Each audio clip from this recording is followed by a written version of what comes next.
The National Weather Service in the Twin Cities has issued a severe thunderstorm warning for west central Dunn County, southeastern St. Croix County, until 7:30 p.m.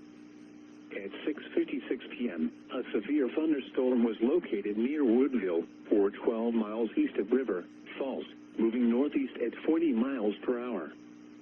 Expected hazards include half-dollar-size hail. This is a radar-indicated threat.